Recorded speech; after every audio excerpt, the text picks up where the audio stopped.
Excellent. Well, good afternoon and welcome. For those of you who don't know me, my name is Chris. I'm the lead pastor here at Hoboken Grace. We just want to welcome you here today, as well as those of you who are joining us on Facebook Live or live stream. Today, we're kicking off a brand new conversation called Win. And my whole life, I wanted to be in the Hall of Fame. It really didn't even matter which Hall of Fame it was. Whatever it was I did, I wanted to be the best.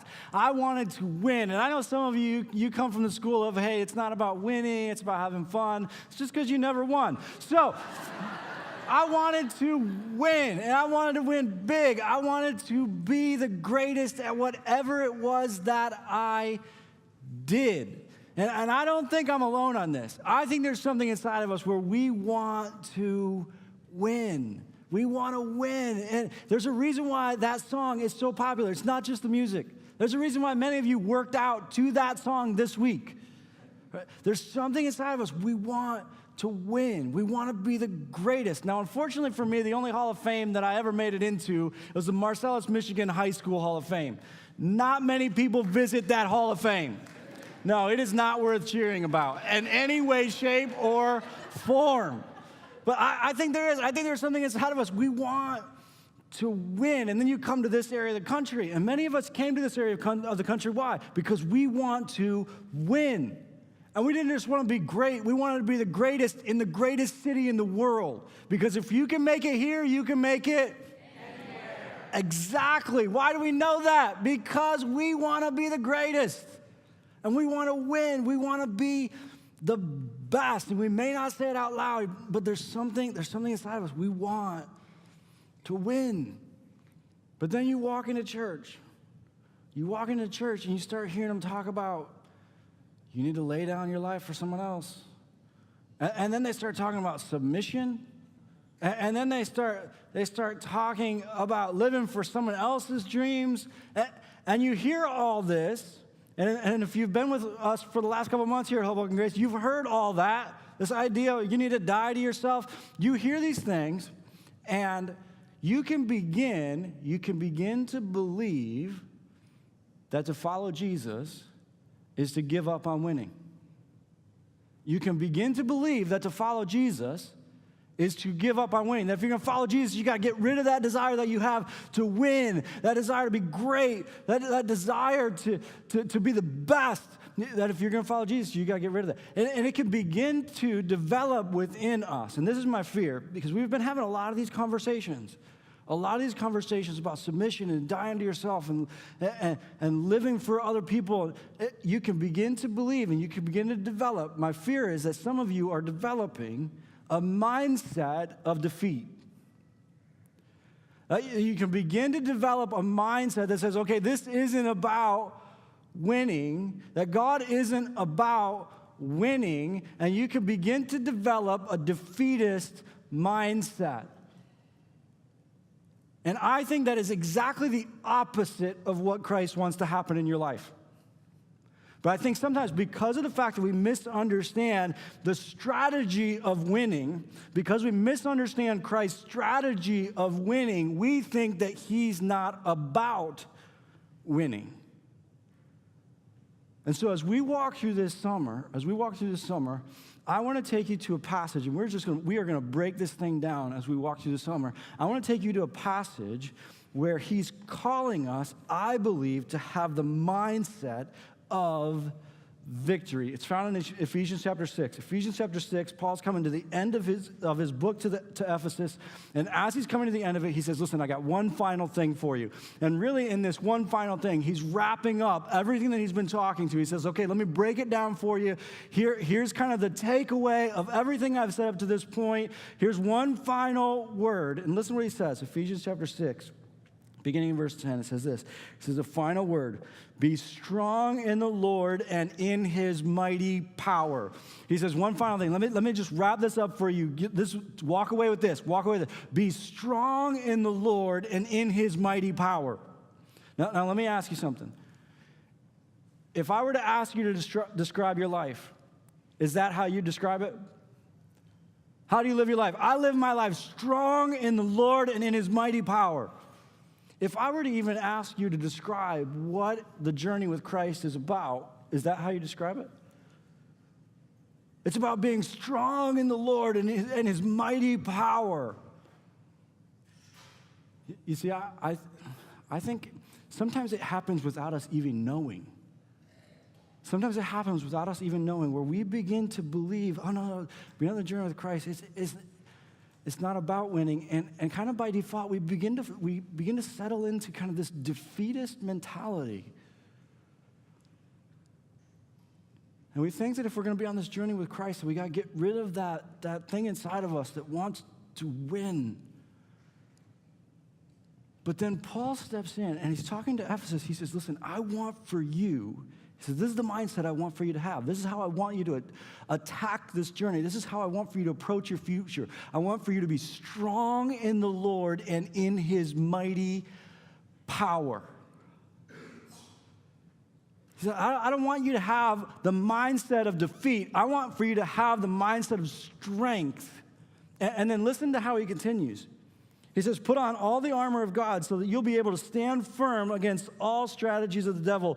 For we're not fighting against flesh and blood enemies, but against evil rulers and authorities of the unseen world, against mighty powers in dark places, and against evil spirits in heavenly places. He says, I want you to be strong in the Lord. And then he says, so that you can stand firm. Now, again, when you read this without reading the rest of the book, this can sound passive.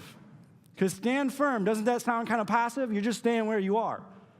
It can sound like you're just making sure that you don't lose more. And your understanding of this passage has everything to do with where you think you're standing. Your understanding of this passage has everything to do with where you think you're standing.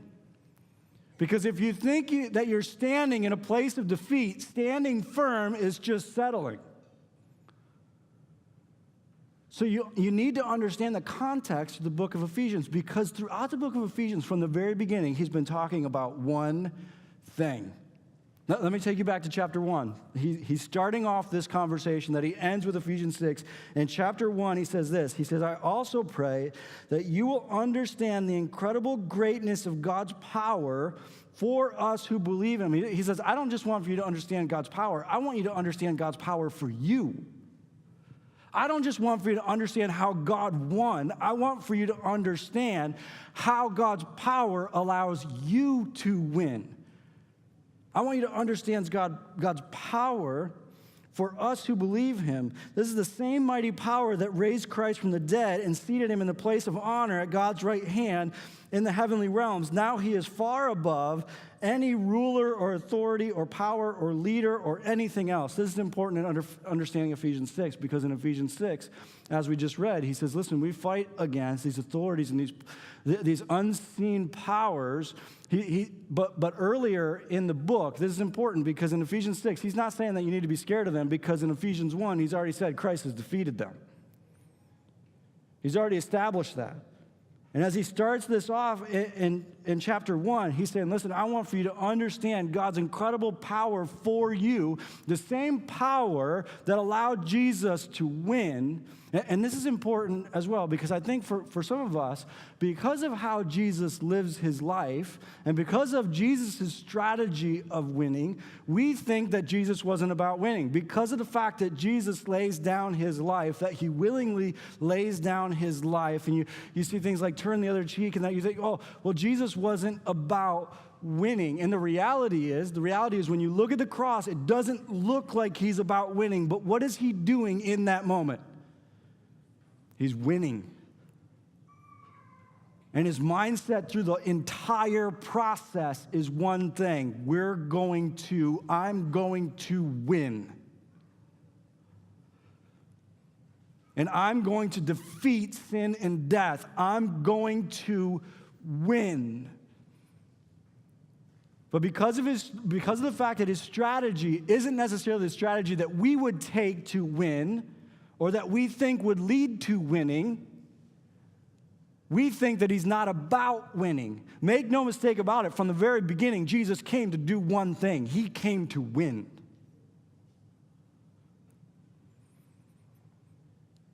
And they looked at him on that cross and they said, "You've lost." But in that very moment, he was undermining sin and death, and he led the captives free from hell and said, "I win."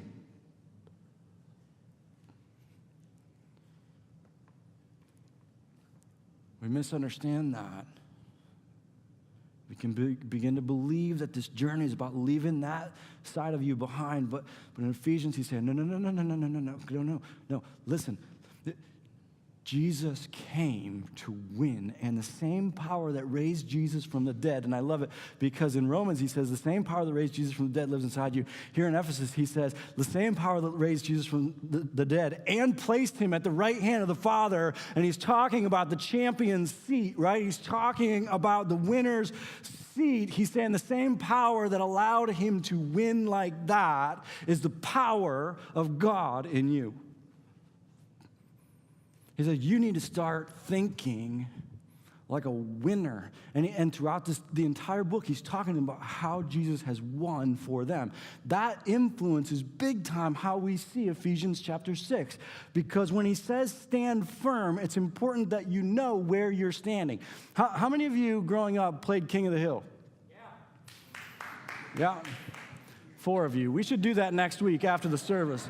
Because you need to experience King of the Hill. It is an important game in the development of every child. You need to experience this. And the great thing about King of the Hill is that you can play it basically anywhere. You just need a surface that is 1 inch higher than anything else around it. That's all you need. The game is very simple. Someone steps up on something that is taller than the surrounding area and declares, "I'm King of the Hill." Now, I grew up on a farm, and so the place that we used to do this more than anything else is we used to have these massive, they're called round bales. They're massive hay bales. They're about 5 feet tall, right around in here. And what we used to do is that myself or one of my cousins, you climb up on top of this round bale, which isn't super easy to stand on in general, but you climb up on top of it and you declare, "I'm King of the Hill." And then the rest of us, and I'm sorry, I just don't know any other way to say this, the rest of us would unleash hell on that person and do everything that we could to rip them off of that hay bale and establish ourselves as King of the Hill.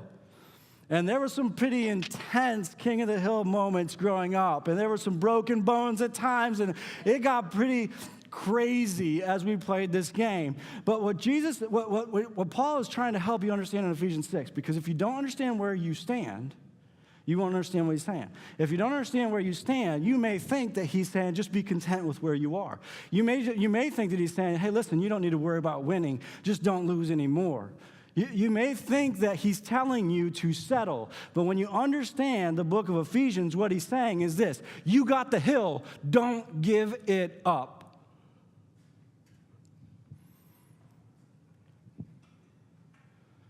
He's saying Christ has won the victory for you.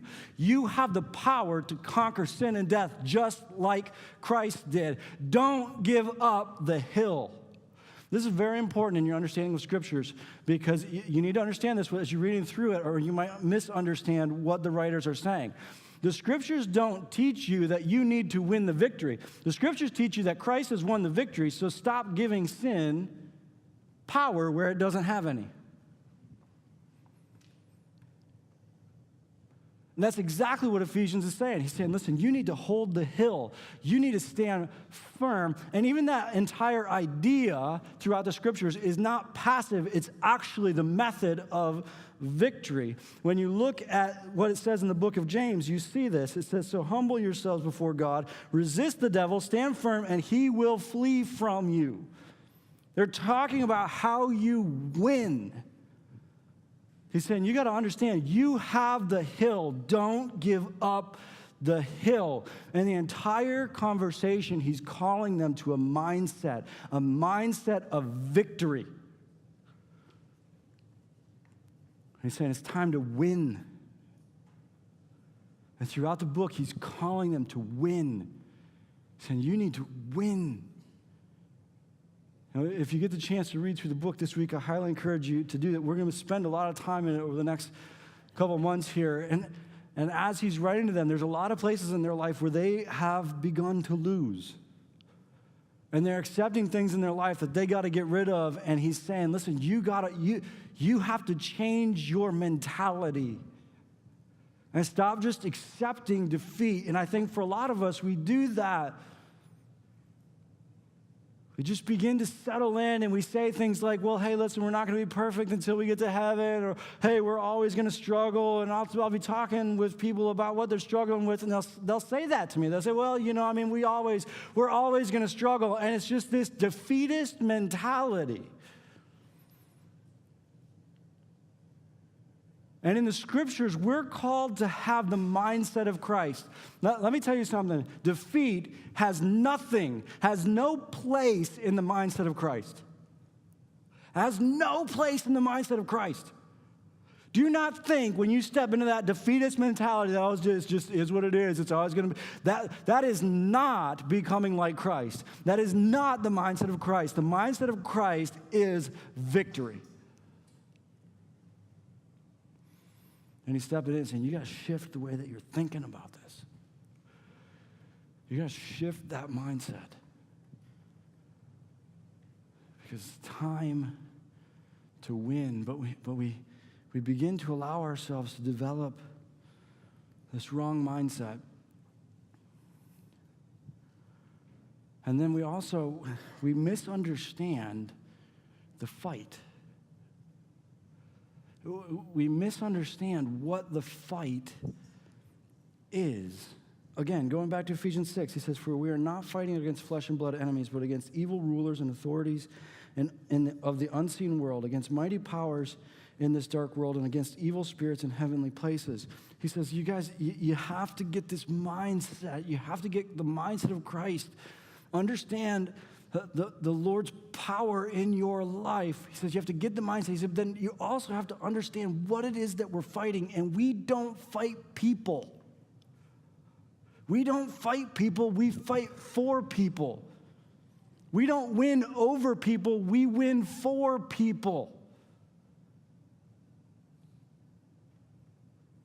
But the problem is we don't know what to do with this thing inside of us that wants to win, and so we're constantly directing it towards other people as opposed to understanding that, no, we don't win over them, we win with them.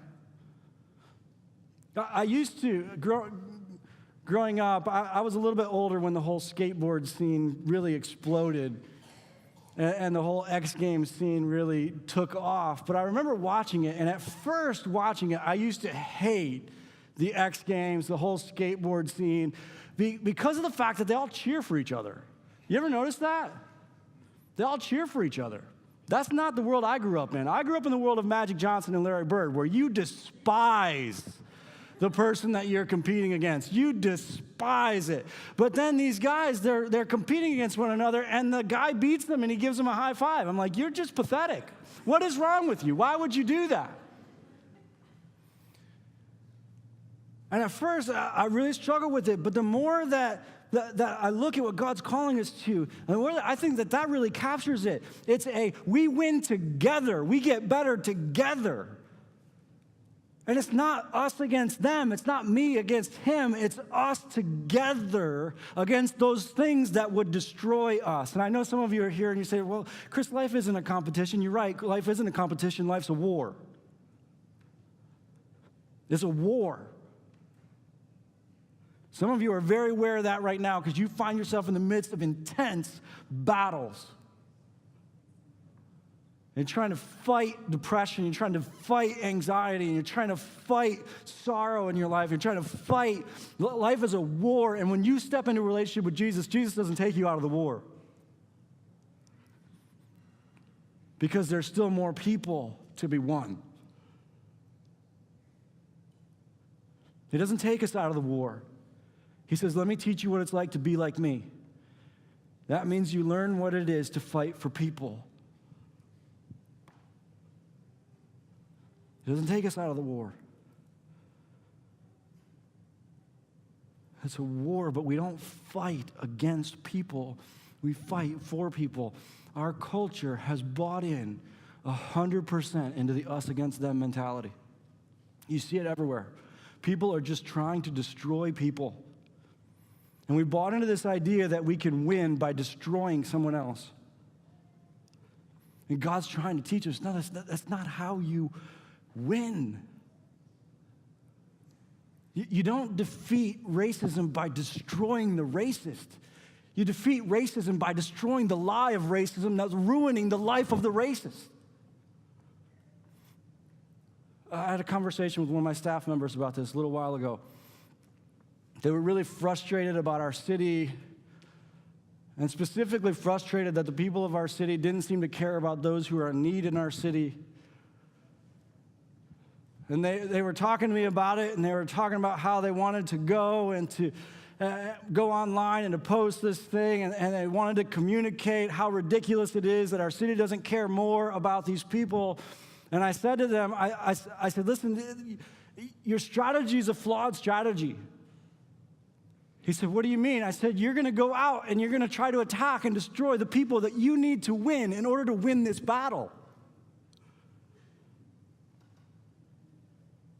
We don't fight against people. We fight for people and against the lies that rob us of the life that God intended for us to live.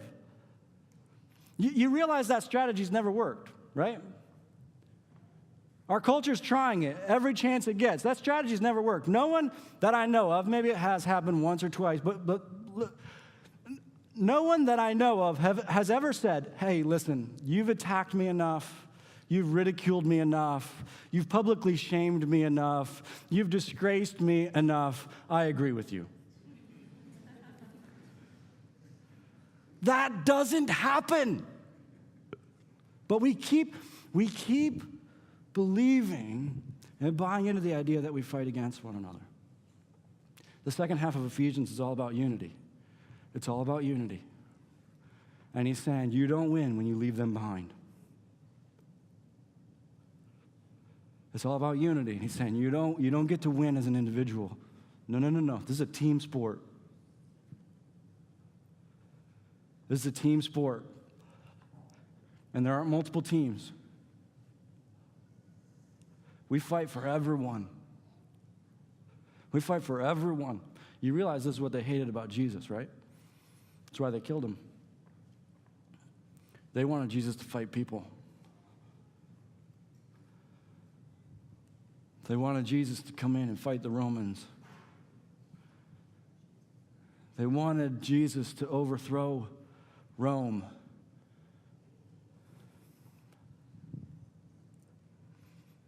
But Jesus loved Rome too.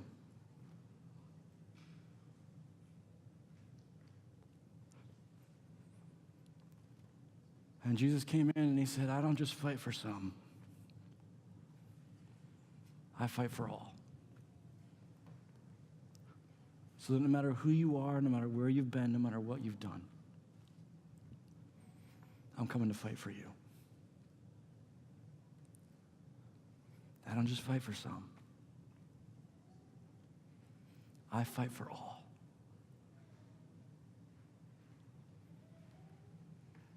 He says, you got to change your mentality. You got to change the way that you're thinking about this. You got to change who it is that you're fighting and what you think this fight is about.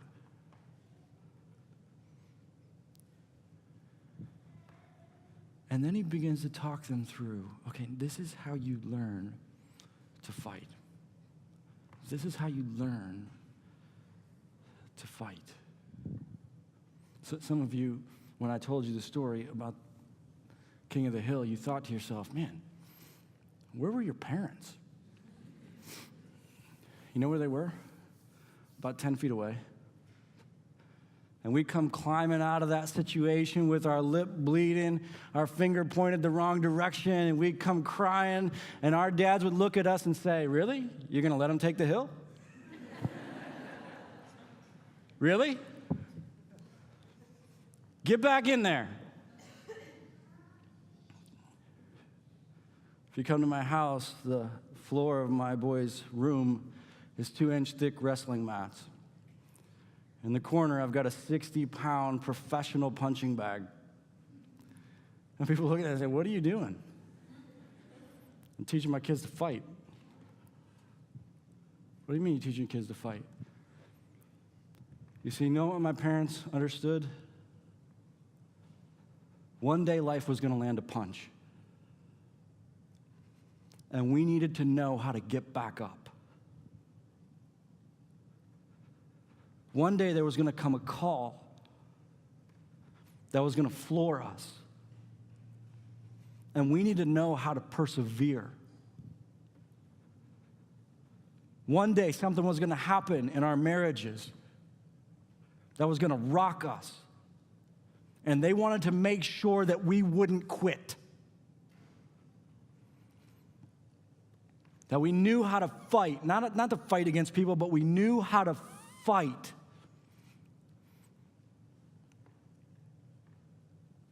The people around you need you to know how to fight. Your friends need you to know how to fight. The people that you serve as a part of our family need you to know how to fight.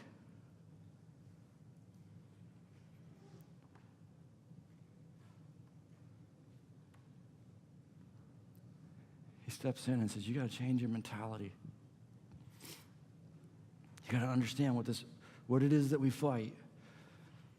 And then he begins to talk them through, okay, this is how you fight. Over the course of this summer, we're going to walk through, okay, how do we fight?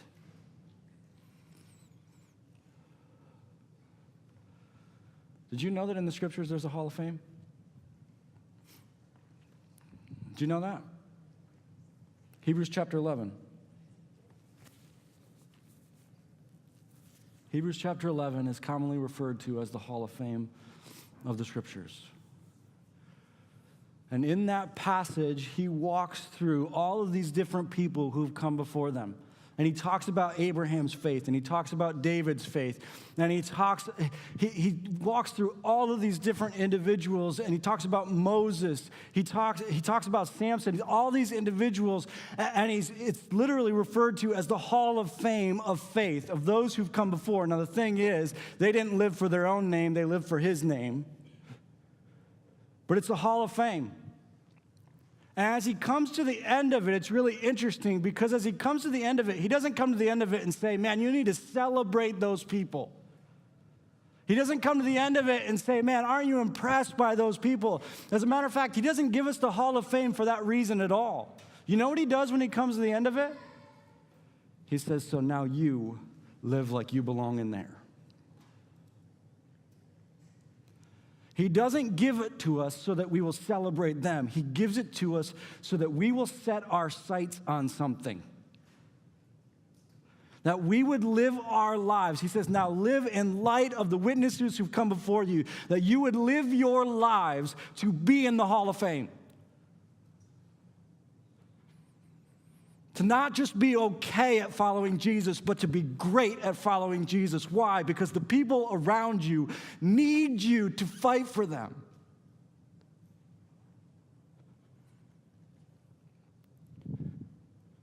And they need to know that they can win too.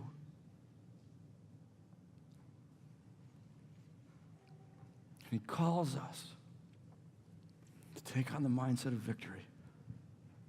I love the way that Paul says it in 1 Corinthians. He's talking to the Corinthians, and he says this. He says, don't you realize that in a race everyone runs, but only one person gets the prize? So run to win. That was pretty sad. So run to win. Run to win. Where are you accepting defeat in your life? Where? Where have you just decided, I'm never going to be able to move past this?